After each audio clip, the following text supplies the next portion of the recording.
انسان کا ایمان اتنا بڑھ جاتا ہے کہ یا اللہ واقعی قرآن پاک تیرے الفاظ ہیں، یہ سچی کتاب ہے، میں مسلمان ہوں تو بائی برتھ نہیں ہوا آج میں یہاں پہ کھڑا ہوں، میں چھوٹا ہوتا مسلمان تھا تو میں مسلمان کے گھر میں پیدا ہوا تھا، اس وجہ سے مسلمان تھا، آج میں مسلمان ہوں تو میں اس وجہ سے مسلمان ہوں کہ یہی اس دنیا پر سچا دین ہے۔ خطبہ جمعہ کا آغاز میں ایک سوال سے کرتا ہوں، آپ تمام سامعین کے سامنے ایک سوال ہے کہ ہم کس شخصیت سے متاثر ہوتے ہیں، کس ہستی سے ہم متاثر ہوتے ہیں؟ اگر ہر بندہ اپنے آپ کو دیکھے نا تو وہ جس شخصیت سے متاثر ہوتا ہے نا، یا تو اس کے نظریات آپ سے ملتے ہوں گے، یا آپ کا کوئی برادری کا، یا آپ کے علاقے کا، یا آپ کے ملک کا، یا وہ آپ کے مذہب کا بندہ ہوگا۔ سب سے بنیادی وجہ یہ ہوتی ہے۔ یا دوسرا، آپ کس کو سب سے زیادہ کسی کی حوصلہ افزائی کرتے ہیں، کسی کو اپریشیٹ کرتے ہیں۔ یہاں پہ بھی دیکھ لیں، وہ یا تو آپ کے نظریات کا بندہ ہوگا، آپ کے مسلک کا بندہ ہوگا، آپ کے علاقے کا، آپ کے ملک کا، آپ کی برادری کا، آپ کے خاندان کا۔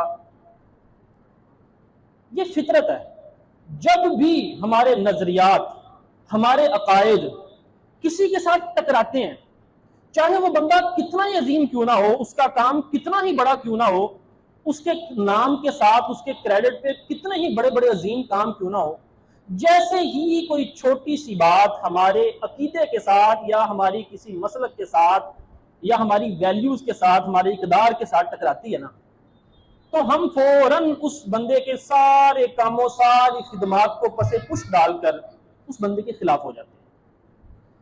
یہ ایک عمومی رویہ ہے، اور کسی بھی عقل مند، پڑھے لکھے، دانش مند کا یہ رویہ نہیں ہوتا۔ وہ کیا کرتا ہے، وہ پوری شخصیت کو پسے پش نہیں ڈالتا، بلکہ کسی بندے کا کوئی ایک فعل، کوئی کام برا ہو سکتا ہے، لیکن اس کی ساری شخصیات کے وہ جتنے بھی اعلیٰ اور اچھے کام ہیں وہ برے نہیں ہو سکتے۔ آج کے میرے خطبہ جمعہ کا موضوع ڈاکٹر ذاکر نائک ہے۔ دیکھیں، شخصیات کو جان کے، ان کے بارے میں سمجھ کے ہم اپنی زندگیوں کو بہتر کر سکتے ہیں۔ آج کچھ لوگ کہتے ہیں کہ فلاں بندے کی بات نہ سنو، فلاں کی نہ سنو، تم یہ ہو جاؤ گے، گمراہ ہو جاؤ گے۔ اچھا، یہ معاملہ آج سے نہیں چلتا آ رہا، یہ شروع سے چلتا آ رہا ہے۔ جب ابراہیم اور اسماعیل علیہ السلام نے اللہ تعالیٰ کا گھر تعمیر کیا نا، حج کا سلسلہ اسی وقت سے شروع ہے، یعنی لوگ بیت اللہ کا حج کر رہے ہیں۔ اور نبی صلی اللہ علیہ وسلم کی بعثت سے پہلے بھی جو کفار قریش، بے شک وہ مشرک ہو گئے تھے، خانہ کعبہ کے اندر انہوں نے بت رکھ دیے تھے، لیکن پھر بھی حج ہوتا تھا، لوگ حج کے لیے قافلے تشریف لاتے تھے، آتے تھے۔ تو نبی صلی اللہ علیہ وسلم نے جب دعوت کا آغاز کیا تو بے شمار رکاوٹیں جو کفار قریش نے نبی صلی اللہ علیہ وسلم کے راستے میں کھڑی کی، ان میں سے ایک حربہ یہ بھی تھا کہ حج کے دنوں میں جب لوگ حج کے لیے آتے تو مکہ کے مضافات میں خیمہ بستیاں اور پڑاؤ کرتے، تو کفار کے بڑے بڑے سردار اور معتبر لوگ جا کے ان سے ملتے اور ان کو بتاتے کہ ہمارے علاقے میں ایک شخص ہے، وہ جادوگر ہے، وہ قصے کہانیاں سناتا ہے، وہ لوگوں کے ان کے دین سے متنفر کرتا ہے اور نئے دین کی دعوت دیتا ہے، اس کی بات نہ سننا۔ جس طرح آج لوگ کہتے ہیں فلاں کی بات نہ سنو، فلاں کی بات نہ سنو، اس وقت بھی وہ کہہ رہے تھے کہ اس شخص کی بات نہ سننا۔ ایک عرب کا بڑا سردار، بڑا سیانہ بیانہ، عقل مند اور دانش مند، اس تک بھی کفار قریش کے جو سردار ہیں پہنچے اور اسے کہا کہ فلاں فلاں شخص ہے، وہ دعوت دیتا ہے، اس کی بات بھی تمہارے کانوں میں نہ پڑے۔ وہ سردار اتنا متاثر ہوا، اس نے کانوں میں روئی ٹھونس لی کہ کہیں غلطی سے بھی میرے کانوں میں بات نہ پڑ جائے، اور وہ مکہ میں حج کے لیے چلا گیا۔ لیکن پھر اچانک اس نے اپنے دماغ میں سوچا، او اللہ تیرا بھلا کرے، تو اتنا عقل مند سیانہ، تو نے دنیا دیکھی ہے، تو لوگوں کی محفلوں میں بیٹھا ہے، تو اتنا بھی فرق نہیں کر سکتا کون سی جھوٹی بات ہے اور کون سی سچی، کون سا جادوگر ہے اور کون سا صحیح بات کرتا ہے، اور تجھے اتنی بھی نہیں عقل کہ تو کوئی بچہ ہے کہ تجھے کوئی ورغلا لے۔ یہ بات جیسے ہی اس کے ذہن میں آئی، اس نے کانوں سے روئی نکال لی اور آ گیا نبی صلی اللہ علیہ وسلم کی محفل میں۔ آپ صلی اللہ علیہ وسلم کی زبان سے قرآن سنا اور ایمان لے آیا، مسلمان ہو گیا۔ بتانے کا مقصد یہ ہے کہ آپ کسی کو روک نہیں سکتے کہ کسی کی بات، خصوصاً آج کے سوشل میڈیا کے دور میں آپ کسی کو اس بات سے نہیں روک سکتے کہ فلاں کی بات سنو اور فلاں کی بات نہ سنو۔ ڈاکٹر ذاکر نائک کی شکل میں اللہ تعالیٰ نے اس امت پر دور حاضر کے اندر دور حاضر کے لیے اتنا بڑا انعام کیا ہے کہ آپ سوچ بھی نہیں سکتے. ان کی کچھ خدمات اسلام کے لیے آج ہم بیان کریں گے. دیکھیں دنیا میں سب سے بڑی مشرک ریاست کون سی ہے؟ انڈیا. سب سے زیادہ مشرک اس ریاست میں آباد ہیں, اور اللہ تعالیٰ کی توحید سب سے بڑی دعوت ہے. اسلام کی بنیادی دعوت توحید کی, اور اس بندے نے اس انڈیا کے اندر رہ کے توحید کی دعوت پہنچائی. اور ایک اندازے کے مطابق ڈاکٹر ذاکر نائک کے ہاتھ میں انڈیا میں مسلمان ہونے والوں کی تعداد 11 لاکھ ہے. آپ سوچ سکتے ہیں کسی ایک بندے کا ذہن بدلنا کتنا مشکل ہوتا ہے, کسی ایک بندے کے نظریے کو بدلنا کتنا مشکل ہوتا ہے. لوگ پاگل نہیں ہوتے, اس طرح نہیں ہوتا کہ فلاں طرف سلام پھیرا اور سارے لوگ مسلمان ہو گئے, اور اس طرف بزرگ نے سلام پھیرا اور سارے لوگ مسلمان ہو گئے. دنیا میں ایسا کوئی قانون نہیں ہے. یہ ایک فزیکل ورڈ ہے, قانون فطرت کے ساتھ اللہ تعالیٰ نے اس دنیا کو جوڑا ہوا ہے. دماغ کو آپ ہیپنوٹائز کر کے, جادو کر کے چند لمحوں کے لیے تو اس شخص کو ہیپنوٹائز کر سکتے ہیں, اس کے نظریات نہیں بدل سکتے. 11 لاکھ مسلمانوں کو ڈاکٹر ذاکر نائک اللہ تعالیٰ نے توفیق دی اور وہ بندہ مسلمان ہوا. دیکھیں تو اس کی اگر زندگی پڑھیں تو وہ بچپن کے اندر حقلاتا تھا, جس طرح کوئی بندہ حقلا کے نہیں بولتا اس طرح سے. اور اللہ تعالیٰ نے اس بندے سے کام لیا جب دنیا اس کو نہیں جانتی تھی. سب سے پہلی ڈیبیٹ جس کی وجہ سے وہ مشہور ہوا نا, یہ بات ہے 1990 کی دہائی کی. امریکہ کا ڈاکٹر ہے doctor William Campbell. Doctor William Campbell نے ایک کتاب لکھی, Quran Bible in the light of science. اس کتاب کے اندر پہلے میرے ذہن میں تھا شاید 8 اس نے اعتراضات کیے, لیکن میں نے ابھی لیٹسٹ پوڈ کاسٹ سنی ڈاکٹر ذاکر نائک کی, تو اس کتاب کے اوپر یعنی اس کتاب کے اندر Quran Bible in the light of science, doctor William Campbell نے قرآن پاک کے اوپر 38 اعتراضات کیے. اور وہ اعتراضات اتنے ٹھوس اور اتنے معتبر تھے کہ سعودی عرب کا ایک MBBS ڈاکٹر وہ کہتا ہے کہ میں نے جب ڈاکٹر ولیم کیمبل کی وہ سپیچ سنی جس میں وہ قرآن پاک کے اوپر سائنٹیفک اعتراض کر رہا ہے ایمبریولوجی کے حوالے سے, تو میں واقعی اس بات کے اندر آ گیا, میں حیران ہو گیا, میں پریشان ہو گیا کہ میں ڈاکٹر ہوں, میں جانتا ہوں واقعی یہ ایررز, یہ غلطیاں قرآن پاک کے اندر موجود ہیں. یعنی اتنی بڑی دلیر, اتنی سٹرونگ کتاب تھی. اور 6 7 8 سال تک اس کتاب کا یورپ میں امریکہ میں کوئی جواب نہیں دے سکا. آپ کیا اس وقت وہاں کے رہنے والے مسلمانوں کی حالت کا اندازہ لگا سکتے ہیں؟ مسلمان کہتے ہیں کہ ہمیں وہاں کے لوگ گورے تانے دیتے تھے کہ یہ کتاب کس طرح اللہ کا کلام ہو سکتا ہے جس کے اندر سائنٹیفک ایررز موجود ہیں, سائنسی غلطیاں موجود ہیں. ان مسلمانوں کی ثابت کرنے کا اندازہ لگائیں جو یہ باتیں اور تانے سنتے تھے. ڈاکٹر ذاکر نائک کو انہوں نے پھر انوائٹ کیا کہ اس کتاب کا جواب دیں, اور یہ آپ کو پتا ہے ڈیبیٹ کا ایک سینیریو ہوتا ہے, ایک بندہ بات کرتا ہے, پھر دوسرا بات کرتا ہے, پھر پہلے کو ٹائم دیا جاتا ہے, پھر دوسرے کو ٹائم دیا جاتا ہے, اور آخر میں سوال و جواب کی نشست ہوتی ہے. تو یہ 6 7 سال تک کوئی جواب نہ دے سکا, اور یہ سن 2000 کے اندر 2000 آج سے 24 سال پہلے یہ ڈیبیٹ منعقد ہوئی. وہ ڈیبیٹ میں نے پوری سنی ہے, 4 گھنٹے کی ڈیبیٹ ہے. یقین جانیے پہلے 55 منٹ میں ڈاکٹر ولیم کیمبل نے قرآن پاک پر 38 اعتراضات کیے. اگلے 55 منٹ میں ڈاکٹر ذاکر نائک نے ان 38 اعتراضات کا نہ صرف جواب دیا بلکہ بائبل کے اوپر 23 اعتراضات کیے. اور ڈاکٹر ذاکر نائک کے دیے گئے جواب کی کریڈیبلٹی یعنی اس کی اتھینٹسٹی, ان کا مضبوط ہونا دلائل کا آپ اس بات سے اندازہ لگا سکتے ہیں کہ doctor William Campbell doctor Zakir Naik کے دیے گئے جواب میں سے کسی ایک جواب کو بھی ڈینائی نہیں کر سکا, انکار نہیں کر سکا. وہ یہ نہیں کہہ سکا کہ یہ اس نے جو جواب دیا وہ غلط ہے. آپ ایک دفعہ وہ سپیچ سنیں, آپ کے دماغ کے 14 طبق روشن ہو جاتے ہیں. انسان کا ایمان اتنا بڑھ جاتا ہے کہ یا اللہ واقعی قرآن پاک تیرے الفاظ ہیں, یہ سچی کتاب ہے. میں مسلمان ہوں تو بائی برتھ نہیں ہوا, آج میں یہاں پہ کھڑا ہوں. میں چھوٹا ہوتا مسلمان تھا تو میں مسلمان کے گھر میں پیدا ہوا تھا, اس وجہ سے مسلمان تھا. آج میں مسلمان ہوں تو میں اس وجہ سے مسلمان ہوں کہ یہی اس دنیا پر سچا دین ہے, اس کے علاوہ اور کوئی وجہ نہیں. اور پھر ڈاکٹر ولیم کیمبل کو کہنا پڑا کہ مجھے دوبارہ بائبل پڑھنی پڑے گی. اس ایک سپیچ کو لائیو لاکھوں لوگوں نے سنا, ہزاروں کا مجمع تھا, 34,000 یا 24,000 اس لائیو سپیچ میں مسلمان ہوئے لوگ. اور اس کے بعد آج تک اس کو سن کے لاکھوں مسلمان ہونے والوں کی تعداد الگ سے ہے. اور پھر 2006 کے اندر انڈیا کا سب سے بڑا ہندوازم کا جو اسکالر ہے روی شنکر, اس کے ساتھ ڈیبیٹ ہوئی 2006 کے اندر. جب دو پہلوان لڑتے ہیں نا تو ایک ہوتا ہے ناک آؤٹ پنچ, پہلے ہی مکے میں اگلے بندے کو تارے ذہن پہ آ جانے اور وہ ہار جانا. اور اس سپیچ کے اندر کیا نہیں کہ ڈاکٹر ذاکر نائک کی ایسی فتح تھی اللہ کی مدد سے کہ ناک آؤٹ پنچ، کوئی بات کر ہی نہیں سکا. اور اسی وجہ سے پھر ڈاکٹر ذاکر نائک کے اوپر انڈیا کے اندر بہت ساری آزمائشیں آئیں، بہت ساری مصیبتیں اور تکلیفیں آئیں. اسلامک ریسرچ سینٹر کھولا ہوا تھا، ایجوکیشن سسٹم کھولا ہوا تھا اتنا بڑا، اور ہندوؤں کا بہت زیادہ پریشر، اوپر سے گورنمنٹ بھی مودی کی. اور آخر کار 2016 کے اندر ڈاکٹر ذاکر نائک کو ہجرت کرنا پڑی، اپنا ملک چھوڑنا پڑا، اور اب وہ ملیشیا کے اندر آباد ہیں.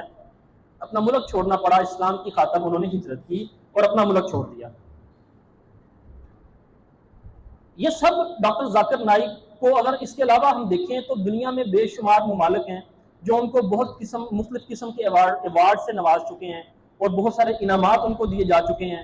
اور آج بھی یاد رکھنا، ہم یہاں پہ بیٹھے ہیں، ہم علماء حضرات کو سنتے ہیں جو ہماری یونیورسٹیوں میں پڑھ رہے ہیں نا بچے. میں وثوق سے کہتا ہوں، میں یونیورسٹی کے اندر پڑھا ہوں، میرا کلاس فیلو، میرا دوست ایتھسٹ ہو گیا، بے دین ہو گیا، خدا کا انکار کر دیا. تو میں پھر یہاں پہ کھڑا ہو کے کیسے فرقوں کا پرچار کروں؟ میں تو خود فرقوں کے بہت زیادہ خلاف ہوں. یہ تو متشدد فرقہ وارانہ سوچ ہے. یہ سوچ اب صرف روایتی لوگوں میں رہ گئی ہے. جو پڑھے لکھے، جو یونیورسٹی کے پڑھے لکھے ہیں، ان کا تو بڑا مسئلہ یہ بے دینی کی طرف جانا ہے. اور اس طرح کے لوگوں کا جواب صرف اسی طرح کے لوگوں کے پاس ہوتا ہے، ڈاکٹر ذاکر نائک جیسے لوگوں کے پاس ہوتا ہے. ان لوگوں کو ضرور سنیں، ان کو سنیں اور ان لوگوں کی حوصلہ افزائی کریں. ان لوگوں، دیکھیں ہمارے یہاں پہ کچھ لوگ جو بھی ان کی مخالفت کرتے ہیں نا، اگر ہم دیکھیں گے نا تو وہ لوگ ان کا ایک لمیٹڈ فرقہ وارانہ سوچ کے وہ حامل ہوں گے. اور اس فرقہ وارانہ سوچ کو جو نئی جنریشن ہے اس نے اس کو مسترد کر دیا ہے. وہ نہیں سنتے ان لوگوں کی باتیں. ان کو جتنا مرضی روکیں کہ فلاں کو سنو، فلاں کو سنو، فلاں کو نہ سنو، وہ ایسا نہیں کریں گے، وہ ہر ایک کو سنیں گے. پھر ڈاکٹر ذاکر نائک دعوت کے میدان کی طرف کیسے آئے؟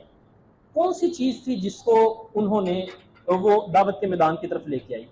تو ڈاکٹر ذاکر نائک خود کہتے ہیں کہ جو بیسٹ پروفیشن اللہ تعالیٰ نے قرآن پاک میں بیان کیا، جس آیت کی وجہ سے میں بہت زیادہ متاثر ہوا، وہ اللہ تعالیٰ فرماتے ہیں وَمَنْ أَحْسَنُ قَوْلًا مِّمَّنْ دَعَا إِلَى اللَّهِ وَعَمِلَ صَالِحًا وَقَالَ إِنَّنِي مِنَ الْمُسْلِمِينَ. کہ اس شخص سے اچھی کس کی بات ہو سکتی ہے؟ جو اللہ کی طرف بلائے، وَعَمِلَ صَالِحًا، اور عمل صالح کرے، وَقَالَ إِنَّنِي مِنَ الْمُسْلِمِينَ، اور کہے کہ میں مسلمان ہوں. یعنی دنیا میں وہ کہتے ہیں بیسٹ پروفیشن اللہ تعالیٰ بیان کرتے ہیں کہ اس شخص سے اچھی بات کس کی ہو سکتی ہے؟ جو اللہ کی طرف بلائے، جو اللہ کی طرف دعوت دے. اس دنیا میں آنے کا بنیادی مقصد ہی ہمارا یہ ہے. تو یہ بیسٹ پروفیشن اسلام، دعوت. اور دعویٰ صرف اس بندے پہ فرض نہیں ہے جو سٹیج پہ کھڑا ہے. آپ سب جو سے ہیں وہ دعوتی میدان میں کام کر سکتے ہیں. آپ سب جو سے ہیں، آپ سب پہ فرض ہے کہ بلغوا انی ولو آیا، کہ ایک سچ، ایک نظریہ، ایک عقیدہ، ایک آیت، ایک حدیث جو آپ نے سنی ہے، اس کا پرچار ہم سب کے اوپر فرض ہے. اپنے اوپر اس کو لاگو کرنا ہم سب کے اوپر فرض ہے.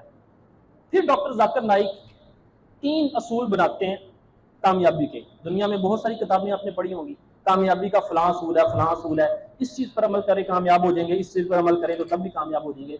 تو ڈاکٹر ذاکر نائک کے مطابق 3 رولز آف سکسیس، کامیابی کے 3 اصول. پہلا اصول، ان ینصرکم اللہ فلا غالب لکم وان یخذلکم فمن ذا الذی ینصرکم من بعدہ. ان ینصرکم اللہ، اگر اللہ تمہاری مدد کرے، فلا غالب لکم، تو کوئی تمہیں مغلوب نہیں کر سکتا. وان یخذلکم، اور اگر اللہ تمہیں چھوڑ دے، وان یخذلکم فمن ینصرکم اللہ من بعدہ، تو پھر کون تمہاری مدد کرے گا؟ یعنی اگر اللہ تمہاری مدد کرے تو تمہیں کوئی مغلوب نہیں کر سکتا، تمہیں کوئی ہرا نہیں سکتا. اور اگر اللہ تمہاری مدد چھوڑ دے پھر کون مدد کرے گا تمہاری؟ وعلی اللہ فلیتوکل المؤمنون، مومنوں کو چاہیے کہ وہ اللہ ہی پر بھروسہ کریں. اس دنیا میں سب سے بنیادی اولین کامیابی، کسی بھی فیلڈ کے اندر آپ کو کامیاب ہونا ہے، کسی بھی شعبے کے اندر کامیاب ہونا ہے، چاہے وہ دین کا شعبہ ہے، چاہے وہ دنیا کا شعبہ ہے. کتنے ہی لوگ ایسے ہیں جو محنت کر کر کے ان کے بال سفید ہو جاتے ہیں، ٹکریں مار مار کے بال سفید ہو جاتے ہیں، ان کو کامیابی نہیں ملتی. اللہ تعالیٰ فرما رہا ہے کہ اللہ تعالیٰ جس کی مدد کرے تو اس کو کوئی مغلوب نہیں کر سکتا، اور جس کا ساتھ اللہ تعالیٰ چھوڑ دے، بظاہر تمہیں جتنا مرضی کامیاب نظر آئے، وہ کامیابی نہیں ہے. تو پہلا اصول کامیابی کا، اللہ تعالیٰ کی مدد، اللہ تعالیٰ کی نصرت. ہزاروں لوگ کام کرتے ہیں، کسی کو اس کا صلہ ملتا ہے، کسی کو نہیں ملتا، لیکن جب ہم اللہ کی رضا کے لیے، اللہ کے لیے کوئی کام کریں گے تو دونوں طرف کامیابی ہے. اللہ تعالیٰ آسانی دے گا تو اللہ کا شکر ہے، اللہ آزمائش دے گا تو اس پہ بھی اللہ تعالیٰ کیا صبر کرنا ہے ہم نے. کامیابی کا دوسرا طریقہ ڈاکٹر ذاکر نائک جو بتاتے ہیں وہ بھی قرآن پاک کی ایک آیت ہے، والذین جاہدوا فینا لنہدینہم سبلنا۔ یہ اصول نہیں ہے اس دنیا میں کہ صرف اللہ پر بھروسہ کر کے بیٹھ گئے، نہیں، بھروسے کے ساتھ ساتھ اس کی کوشش بھی ہے۔ نبی صلی اللہ علیہ وسلم پہلے بدر کے میدان میں صحابہ کو لے کے آئے ہیں، پھر دعا کیا، یا اللہ جو ریسورسز میرے پاس تھے، جو لشکر میرے پاس تھا، تیرے سامنے لے آیا ہوں، اب تو مدد کر۔ یہ نہیں کہا کہ گھر میں بیٹھے ہوئے ہیں یا اللہ فرشتے بھیج دے اور جا کے کفار سے لڑائی کر لیں، نہیں، بدر کے میدان میں بنفس نفیس شریک ہوئے ہیں، یا اللہ جو کچھ میرے پاس تھا اس دنیا میں، تیرا نام لیوا جتنے بھی تھے، اگر آج یہ لشکر مٹ گیا تو تیرا نام لیوا کوئی نہیں بچے گا تیرا نام لینے والا۔ پھر اللہ تعالیٰ سے مدد کی دعا کی ہے، جنگوں میں بنفس نفیس شریک ہوئے ہیں، لہو بہایا ہے اور خوف کی کیفیت کو برداشت کیا ہے۔ جب مدینہ کے اندر تشریف لائے تھے تو صحابہ کرام پہرے دیتے تھے، کوئی صحابی نبی صلی اللہ علیہ وسلم کے دروازے پہ کھڑا ہوتا، پہرا دیتا تھا تو پھر آپ سوتے تھے، وگرنہ نیند نہیں آتی تھی، دشمن کا خوف تھا۔ یہ فزیکل ورڈ ہے، قانون فطرت کے مطابق یہاں پہ چلو گے، سمجھو گے تو کامیاب ہوگے۔ ایسا نہیں ہوگا کہ تم مسلمان ہو، اللہ تعالیٰ پہ ایمان لے لیا اور تم نے پھر کوشش نہیں کی اور تم کامیاب ہو جاؤ گے، ایسا نہیں ہوگا۔ اللہ تعالیٰ قرآن میں بار بار کہتا ہے کہ اللہ تم مومنوں کے ساتھ ہے، اللہ مومنوں کے ساتھ ہے۔ تو آج مسلمان کیوں مار کھا رہے ہیں؟ پوری دنیا کے اندر ہم چکی کے آٹے کی طرح پس رہے ہیں، ساری کافر قومیں ہمارے اوپر ٹوٹی پڑی ہیں۔ بھی اللہ تعالیٰ نے اس دنیا کو ساتھ کوشش صرف اللہ پہ توکل نہیں، اللہ پہ توکل بنیادی چیز، دوسری چیز والذین جاہدوا فینا لنہدینہم سبلنا، اللہ کے راستے میں کوشش کرنی ہے، جہاد کرنا ہے، کوشش کرنی ہے ہر فیلڈ کے اندر، اللہ پہ توکل کرنا ہے، اللہ کے راستے میں کوشش کرنی ہے کسی بھی کام کی۔ اور تیسری چیز کامیابی کی، 3 رولز آف سکسیس، پہلا اللہ تعالیٰ کی مدد، اللہ تعالیٰ، اور دوسری کوشش، اور تیسری فاسألوا اہل الذکر، فاسألوا اہل الذکر، کہ جس چیز کا آپ کو نہیں پتا اہل ذکر جاننے والے سے پوچھ لیں۔ دین کے بارے میں نہیں پتا، کسی دین کے عالم سے پوچھیں۔ پنکھا خراب ہو گیا ہے تو آپ کسی الیکٹریشین کو بلائیں گے۔ جس فیلڈ کے اندر، کسی کاروبار کے اندر، کسی دعوتی میدان کے اندر کسی بات میں رکاوٹ پیش آ گئی ہے، نہیں پتا تو شرمائیں نہ، گھبرائیں نہ، کسی عمر کے چھوٹے سے کیوں نہ پوچھنا پڑے، کسی بڑے سے کیوں نہ پوچھنا پڑے، سفر کیوں نہ کرنا پڑے، تو فاسألوا اہل الذکر، جو جانتے ہیں ان سے پوچھ لیں۔ تو یہ 3 رولز، یہ 3 کامیابی کے طریقے جس کو ڈاکٹر ذاکر نائک صاحب کہتے ہیں کہ میں نے اپنی زندگی کے اندر اپلائی کیا اور انہی کے مطابق میں چلا۔ اگلی بات میں آپ کو یہ بتانا چاہتا ہوں کہ آج کا وہ دور ہے کہ آپ کسی بچے کو، کسی جنریشن کو، اپنی ینگ جنریشن کو، جس طرح آج کل لوگ اپنے بچوں کو یا سوشل میڈیا پہ آپ نے دیکھا ہوگا کہتے پھر رہے ہیں کہ ڈاکٹر ذاکر نائک کی تقاریر مت سنیں۔ آج کے دور میں خصوصاً آپ کسی کو روک نہیں سکتے، سوشل میڈیا کا دور ہے، کوئی بھی بچہ کسی بھی نظریات کے سامنے ایکسپوز ہو سکتا ہے، سن سکتا ہے اس کو۔ ہاں، ہم جو کر سکتے ہیں وہ یہ ہے، تربیت کر سکتے ہیں اپنی جنریشن کی کہ یہ ٹھیک ہے بیٹا، یہ غلط ہے، اس کے نظریات میں اڈلٹریشن ہے، ملاوٹ ہے، رکاوٹ ہے، اور اس کے نظریات میں رکاوٹ نہیں ہے۔ مثال کے طور پر میں آپ کو ایک مثال دیتا ہوں۔ جاوید احمد غامدی صاحب عالم دین ہیں، ہم ان عزت و احترام کرتے ہیں، لیکن ایک مسئلہ ان سے پوچھا گیا کیا آپ کتا گھر میں رکھ سکتے ہیں؟ تو انہوں نے کہا جی بالکل رکھ سکتے ہیں، اگر ہم نے اس کے واش روم وغیرہ جانے کے اوقات کار مقرر کر لی ہیں۔ تو یہ بالکل حدیث کے خلاف ہے، واضح حدیث ہے کہ آپ گھر کے اندر کتا نہیں رکھ سکتے۔ اسی طرح ان سے سوال کیا گیا کیا سود لینا جائز ہے؟ تو انہوں نے کہا بالکل جائز ہے۔ اس کا حوالہ یہ انہوں نے پیش کیا کہ قرآن پاک میں 5 یا 6 مقامات کے اندر سود کی ممانعت ہے، اور اس 5-6 مقامات پہ واقعی سود دینے والے کے اوپر آپ کہنے سود جو دینا ہے وہ منع ہے، لیکن جو سود لے رہا ہے نا اس کے بارے میں کچھ ذکر نہیں ہے قرآن پاک میں، تو ایسا ہی ہے۔ تو اس سے انہوں نے یہ استدلال نکالا کہ آپ بینک سے ایک قرضہ لے سکتے ہیں، بینک اگر اس پہ سود لیتا ہے تو وہ بینک ذمہ دار ہے اور آپ اس کے ذمہ دار نہیں ہیں۔ حالانکہ نبی صلی اللہ علیہ وسلم کی ایک واضح حدیث ہے کہ سود لینے والا، دینے والا، گواہ بننے والا، لکھنے والا، حفاظت کرنے والا سب ملوث ہیں، سب کے اوپر یہ سود کی ہی بات لاگو ہوتی ہے۔ اور اس حدیث کی انہوں نے ایکسپلینیشن یہ کی، یہ حدیث دراصل انہوں نے کہا یہ اس وقت کی تھی جب یہودی سود کا کاروبار کرتے تھے، انہوں نے سود کو کاروبار بنا لیا تھا، لہذا یہ حدیث اس وقت ہی لاگو ہوتی تھی، اب یہ لاگو نہیں ہوتی۔ تو یہ بالکل غلط تشریح ہے دین کی۔ کوئی بھی عقل مند سیانہ بندہ اگر اس کو تھوڑا سا پرکھے گا تو سمجھ آ جائے گی کہ یہودیوں نے اگر سود کو کاروبار بنایا تھا تو کیا بینک سود کو بھی، یہودی تو شاید اپنے کسی جاننے والے کو، اپنے ہم مذہب کو بغیر سود کے پیسے دے دیتے ہوں، بینک کی تو بنیاد ہی خالصتاً سود پر ہے، اس کی تو انکم جنریشن ہی، یہ جو کاروبار کا ماڈل ہے یہ تو کماتا ہی سود سے ہے۔ تو یہ تو ان یہودیوں سے بھی بدتر، یعنی بدترین انہوں نے کاروبار بنایا ہوا ہے سود کو۔ تو ہم اپنے بچوں کو بتائیں گے بیٹا اگر اس طرح آپ کو کسی عالم کی بات سمجھ آئے تو یاد رکھنا کہ یہ وہ شخص ہے جو احادیث کو مکمل طور پر نہیں مانتا، اس کو ہسٹوریکل ریکارڈ سمجھتا ہے، تو اس کی باتیں سننے سے پہلے تھوڑا سا ہوشیار رہنا، ٹریپ کے اندر نہ آ جانا۔ بچے کو ہم اتنا کہہ سکتے ہیں، یہ نہیں کہہ سکتے بھی اس کی بات ہی نہ سنو۔ مثال کے طور پر سلمان فارسی رضی اللہ تعالیٰ عنہ کا واقعہ اگر آپ نے سنا ہونا، کبھی ڈیٹیل میں واقعہ آپ کو سنائیں گے، بڑا ہی ایمان افروز واقعہ ہے۔ وہ ایران کے رہنے والے تھے اور ان کا مذہب تھا مجوسیت، یہ جو آتش کدا یہ جو ہوتے ہیں نا آگ کی پوجا کرتے ہیں، تو ان کے اندر جو آتش کدا ہوتا ہے نا اس میں 24 گھنٹے ساری زندگی آگ جلتی رہتی ہے۔ تو سلمان فارسی رضی اللہ تعالیٰ عنہ کے خاندان کی ذمہ داری تھی اس آگ کو ہر وقت جلانا۔ تو یہ خاندان اپنے علاقے میں اپنے ہم مذہب میں بڑا معتبر تھا اور پھر ذمہ دار گھرانے سے تعلق رکھتے تھے، بہت زیادہ زمینیں بھی تھیں، اور والد کے اتنے لاڈلے تھے کہ والد گھر سے باہر نہیں نکلنے دیتے تھے، ہر وقت معبد کے اندر رہیں اور وہاں پہ آگ کو جلائیں۔ ایک دن کہیں والد بیمار ہو گئے اور والد نے کہا جاؤ بیٹا زمینوں پہ آج تم دیکھو جا کے کام کار کو۔ حضرت سلمان نکلے، راستے کے اندر انہوں نے عیسائیوں کی عبادت گاہ دیکھی، طریقہ عبادت اچھا لگا، ان کے ساتھ سارا دن گزارا۔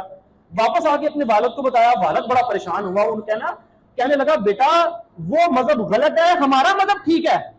تو سلمان فارسی کہتے ہیں نہیں واللہ ان کا مذہب مجھے آپ کے مذہب سے زیادہ اچھا لگا۔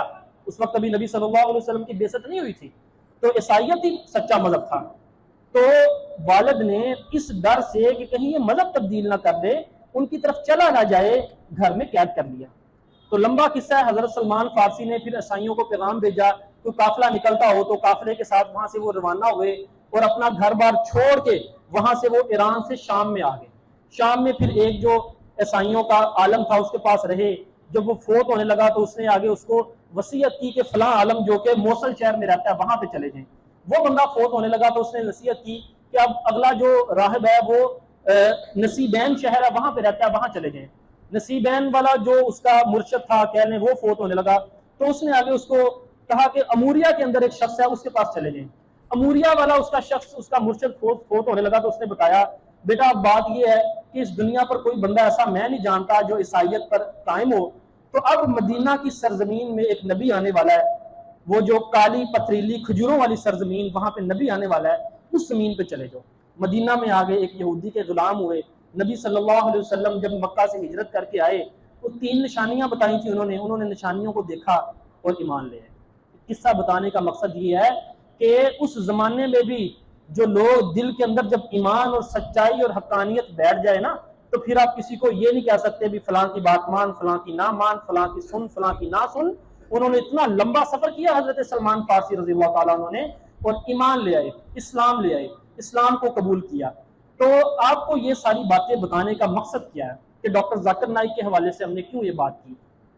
بتانے کا مقصد یہ ہے کہ جو لائف سٹوریز ہوتی ہیں نا، لوگوں کی زندگیاں ہوتی ہیں، یوٹیوب پہ دیکھیں ویڈیوز بھری پڑی ہیں، لوگوں کی زندگیوں کے اندر بڑے سبق ہوتے ہیں۔ اب وہ پڑھ کے ایک ایسی زندگی جی لیتے ہیں جو آپ نے نہیں گزاری، آپ ایک ایسا دور دیکھ لیتے ہیں جو جہاں پہ آپ موجود نہیں تھے، لائف سٹوریز پڑھ کے۔ تو یہ ہمارے لیے بہت زیادہ فائدہ مند ہوتی ہیں، ہم اپنی زندگی کو بہتر بنا سکتے ہیں۔ تو ڈاکٹر ذاکر نائک عصر حاضر کے اندر مسلمانوں پر اللہ تعالیٰ کی سب سے بڑی نعمت ہیں، اور اللہ تعالیٰ سے ہم ان کی حفاظت کی بھی دعا کرتے ہیں۔ اور آپ سب لوگوں کے وہ خصوصی درخواست ہے کہ اگلے 2 دن ہفتے اور اتوار والے دن گورنر ہاؤس لاہور کے اندر وہ لائیو سپیچ کریں گے، اور اس ہسٹوریکل ایونٹ کے اندر آپ بھی جائیں، اپنی شرکت کو یقینی بنائیں، یہ ایک اعزاز کی بات ہوتی ہے۔ اللہ تعالیٰ سے دعا ہے کہ اللہ تعالیٰ ہمیں خالص دین پر عمل کرنے کی توفیق عطا فرمائے، اور اس پرفتن دور کے اندر اللہ تعالیٰ ہمیں فتنوں سے بچائے، کیونکہ اس بات میں بھی کوئی شک نہیں کہ نبی صلی اللہ علیہ وسلم نے فرمایا کہ ایک دور ایسا آئے گا کہ فتنے اس قدر ہوں گے کہ کوئی شخص ان کو جھانک کر بھی دیکھے گا تو اس فتنے میں مبتلا ہو جائے گا۔ سب سے پہلے تو ہمیں اللہ تعالیٰ سے دعا کرنی چاہیے کہ اللہ ہمیں کسی ایسے فتنے پہ ایکسپوز ہی نہ کرے، ہمارے سامنے وہ فتنہ آئے ہی نہ کہ ہم اس فتنے سے گزریں، کیونکہ ہم کمزور ہیں۔ یا اللہ لا یکلف اللہ نفسا الا وسعها، کہ ہم پہ وہ بوجھ نہ ڈال جس کو اٹھانے کی ہم میں طاقت نہیں۔ وآخر دعوانا ان الحمد للہ رب العالمین۔